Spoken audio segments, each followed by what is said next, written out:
အားလုံးမင်္ဂလာပါခင်ဗျာယခုတင်ပြမယ့်အကြောင်းကတော့တဝဲတာကရမြို့ဟောင်းတူဖို့သူသေသနာပြုလုပ်ခဲ့ကြစဉ်ကအကြောင်းပဲဖြစ်ပါတယ်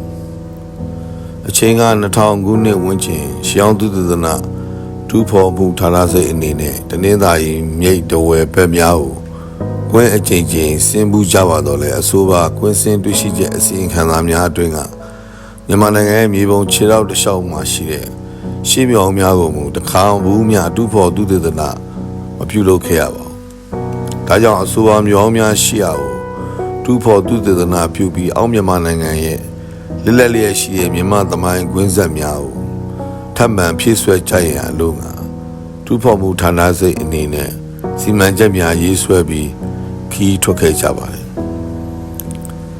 အထက်မြန်မာပြည်အနှံ့သာတူဖို့သူသေသနာစကန်ချခီးများအချိန်ချင်းထုတ်ခဲ့ကြပေမဲ့ယခုပထမဦးဆုံးအောက်မြန်မာနိုင်ငံရဲ့တူဖို့သူသေသနာခီးဟာကျွန်တော်တို့အတွက်များစွာစိတ်ဝင်စားဖွယ်အတိပင်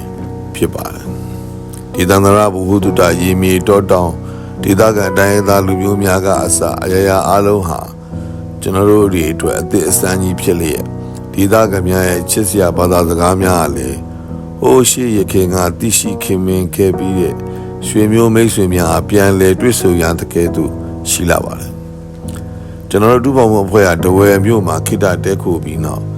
မိမိတို့စကန်ချတူဖို့သူသနာပြုရမယ်မြို့အောင်ကိုထပ်မံကွင်းစင်းမြေပုံထုတ်တူဖို့သူသနာပြုရမယ်နေရာများကိုရွေးချယ်ဒေသခံတကြီးရွယ်ကိုများထန်ချင်းကပ်ပြီးသူတို့တည်သမျှမိခဲ့သမျှဒီမြို့အောင်ကြီးရဲ့အကြောင်းကိုရသမျှစူဆောင်းပြီးတဲ့နောက်မှာစကန်ချတဲခိုနေထိုင်ရေးလုံခြုံရေးအလုပ်သမားများရရှိရေးနဲ့တူဖို့သူသေသနာပြုလုပ်နေစဉ်ကာလတစ်လျှောက်လိုအပ်မဲ့အထွေလီကာလီများကိုပါစီစဉ်ကြရပါတယ်အားလုံးပြည့်စုံလုံလောက်တလောက်စီစဉ်ပြီးတဲ့နောက်မှာဒဝဲမျိုးနဲ့9မိုင်ခန့်အကွာတာကရမျိုးအောင်အမည်ရှိတဲ့နေရာကိုရွှေ့ပြောင်းပြီးစခန်းချကြရပါတယ်တူဖို့ရမယ့်နေရာအဖြစ်မျိုးအောင်မြောက်ဘက်မျိုးရဲ့အပြင်ဘက်ကိုအောင်တစ်ခုနဲ့မျိုးအောင်ရဲ့အလဲဖို့မျိုးအောင်ကျေးဝါလူနေအိမ်တွေကြားမှာရှိတဲ့နန်းတော်ရာလို့ခေါ်ကြတဲ့နေရာမှာမြေကွက်လက်ကုန်းတစ်ခုကိုရွေးချယ်ခဲ့ကြပါတယ်ဒီမျိုးကိုကျွန်တော်တို့အဖွဲ့စခန်းမချမီအတွင်တဝဲမျိုးပေါ်မှာနေတဲ့စာရေးဆရာကြီးမောင်တန်းဆွေတဝဲရဲ့အိမ်မှာနေကြရပါတယ်ဆရာကြီးကသူ့ရဲ့အိမ်မှာကျွန်တော်တို့တူဖို့သူသေသနာအဖွဲ့9ယောက်လောက်ကိုအိမ်မော်ခေါ်တင်ပြီးလိုလေသေးမရှိတင်ကြွေးထားတာဖြစ်ပါတယ်ဆရာကြီးကသူသေသနာစိတ်တဲ့အပြည့်အဝရှိကအဝေးမှရောက်လာတဲ့မိမိတို့ဟာသားသမီးများတပွဲစောင့်ရှောက်ပေးပါတယ်တဝဲမြို့ပတ်ဝန်းကျင်မှာရှိတဲ့ရှေးမြောင်များကိုလည်းသူကိုယ်တိုင်ကားမောင်းပြီးပူရင်သမိုင်းကြောင်းများကိုလည်းရှင်းပြပါတယ်အောက်မြန်မာနိုင်ငံရဲ့ရှေးမြောင်များဟာထင်ထားတဲ့များပြားပြီးပေါ်ကျွယ်ဝတာကိုသိရှိခွင့်ရခဲ့ပါတယ်စခန်းချတူဖို့သူသေသနာလုပ်ငန်းစဉ်အတွင်းထိုစဉ်ကပင်ဤဒေသမှာလုံနိုင်ကိုင်နိုင်တဲ့အရွယ်ကောင်းကောင်းလူငယ်များဟာပြည်ပထွက်ခွာကြသဖြင့်အလုပ်သမားရှားပါလွန်နေတာကိုတတိထားမိပါတယ်မိမိတို့အနေနဲ့ကြွရအုပ်ချုပ်မှုစီစဉ်ပေးတဲ့သူများဖြစ်တာဆောင်ရွက်ကြရပါတယ်အဆိုပါပုဂ္ဂိုလ်များဟာရထဲရွာထဲတွင်ပြည်ပမထွက်နိုင်မဲ့အရက်အလွန်ကျွံတောက်သုံးသူများအသက်အရွယ်ရပြည်ပကိုထွက်သွားလျင်အလုပ်ကိုင်ကောင်းကောင်းမရသူများဖြစ်ကြပြီးမိမိအနေနဲ့အလုပ်သမားမရတာတဲ့သူတို့နဲ့အဆင်ပြေအောင်ဆောင်ရွက်ကြရပါတယ်မိတို့ပင်ဆိုစေကမူသူတို့ဒီလေသူတို့ရဲ့ဒေသရင်ကျုပ်အမွေနှစ်များကိုတယူရီယာတူဖို့သူသေသနာပြုနေရသည်ကိုမြင်ရတဲ့အခါမှာစိတ်ဝင်စားလာတာကိုတွေ့ရပါတယ်အစကနေဦးသူတို့ကမိမိတို့အဖွဲ့အရွှေရှာသူငွေရှာသူတိုက်လာတူးသူများနဲ့မာပြီးအထင်မြင်လွဲနေကြပါတယ်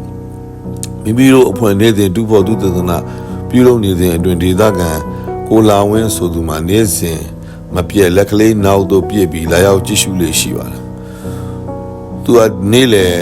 တွင်လည်းတစ်ခေါက်ပြန်လာပြီးကြည့်တတ်ပါတယ်သူရဲ့ပါဇက်ကလည်းဒီလူတွေဘာမှမဖြစ်သေးပါလားလို့မချစ်မရဲပြောဆိုပြီးပြန်သွားလေရှိတာကိုသတိထားမိပါတယ်တရက်ကိုလာဝင်းကိုခေါ်ယူပြီးမေးမြန်းတဲ့အခါဆရာတို့အရင်လွန်ခဲ့တဲ့9နှစ်လောက်ကအဖွဲ့တစ်ဖွဲ့ရောက်ရှိလာကြောင်းထိုအဖွဲ့မှာဆရာတို့လိုနေဘက်မတူရဲပဲညဘက်သာတူးလေရှိကြောင်းမတူးမီစီးများချကြောင်းကားများလည်းရွတ်ဖက်ကြကြောင်းသို့ပေမဲ့ဘာမှမရသွားကြပဲစီးပေါက်သွားလို့မြေရင်မှာလက်ပြက်ကူးနေကြလို့ရင်ဘတ်နဲ့ဒူးတွေမှာစုပ်ကုန်ကြောင်းနောက်တည့်ရက်မှာရွာကနေထွက်ပြေးသွားကြောင်းဒါကြောင့်ဆရာတို့အဖွဲ့ကသူတို့လိုညဘက်တောင်မဟုတ်နေဘက်ကြီးရဲတင်းစွာတူးနေပြီးယခုထိ တယောက်မျှဘာမှမဖြစ်ကြောင်းဆရာတို့အဖွဲ့သူတို့အဖွဲ့ထဲအမတန်ပါဝါရှိသူတွေဖြစ်မဲ့ထင်ကြောင်းကိုလာဝင်းကပြောပြပါတော့တယ်ဒီဒေသမြန်မာနိုင်ငံရဲ့ရှောင်းအမွေနဲ့ပေါ်ကျော်သွားတဲ့ဒေသဖြစ်တော်လဲဒီကျုပ်အမွေနဲ့စီမံခန့်ခွဲမှုထိန်းသိမ်းရတဲ့အပိုင်းမှာလူလူအနေနဲ့အမတန်မှဘုသူတ္တနေတဲ့ဒေသဖြစ်လို့မသိနားမလဲတဲ့ရိုးသားတဲ့ဒေသခံများအပေါ်ရှေးအောင်ပစ္စည်းများကိုအလွယ်တကူရယူကြပြီးနောက်ဤဒေသနဲ့နီးကပ်လျက်ရှိတဲ့ထိုင်းနိုင်ငံသို့မှောင်ခိုလမ်းကြောင်းကတစ်ဆင့်ပို့ဆောင်လေးရှိကြရယခုမှမူဤကိစ္စများကိုကိုင်တွယ်ဆောင်ရွက်ရန်ရှောင်းသွင်းလာမျိုးသားပြတဲ့ဦးစီးဌာနရဲ့ဌာနစိတ်တစ်ခုတဝယ်မျိုးပေါ်မှာဖွင့်လှစ်ခဲ့နိုင်ပြီဖြစ်ပါတယ်ကျွန်တော်တို့အဖွဲ့ဟာဒေသခံကိုလာဝင်းပြောသလိုမိတိုးမှမဖြစ်ရွှေတွေးဖို့ငွေတွေးဖို့ထက်တွေးရှိတဲ့ရှေးအောင်သွင်းတဲ့ဆိုင်ရာအချက်လက်များကိုဒေသစနစ်တကျကောက်ယူလေတာကရမြောင်ကြီးတဲ့မြန်မာနိုင်ငံရဲ့ရည်ကျဲမှုတမိုင်းကြောင့်မိတို့မိဖုံဆက်ဆက်နေတာကိုကွင်းစင်းသူတေသနာပြုလေရဲ့အန်ဒီရဲ့ကိုယ်ရိုးစွာဖြင့်ဆက်လက်တူဖို့သူတေသနာပြုခဲ့ကြပါတယ်ကျွန်တော်တို့အဖွဲ့တူဖို့သူတေသနာပြုနေစဉ်အတွင်းတဝယ်မျိုးကစိုင်းဆိုင်မောင်တန်းဆွေကျွန်တော်တို့အဖွဲ့အတွက်စားစရာတောက်ဆံများယူဆောင်လေတာကရမြောင်ကိုရောက်လာတတ်ပါတယ်ဆရာကြီးကကျွန်တော်တို့အဖွဲ့ပထမဆုံးတဝယ်ဒေသကိုရောက်လာလို့လူဖို့သူသနာအပြုဖော်ထုတ်ပေးသည်ကိုလွန်စွာမှပင်သဘောကျကျဉ်နဲ့နေတာကိုတွေ့ရှိရပါတယ်ထွက်ပေါ်လာတဲ့အစာဥပဒေများကိုထိန်းသိမ်းပြုလုပ်ရန်အတွက်နိုင်ငံတော်ကိုသူ့ရဲ့ငွေနဲ့ထိန်းသိမ်းဆောက်ရှောက်ခွင့်တောင်းပြီးထိန်းသိမ်း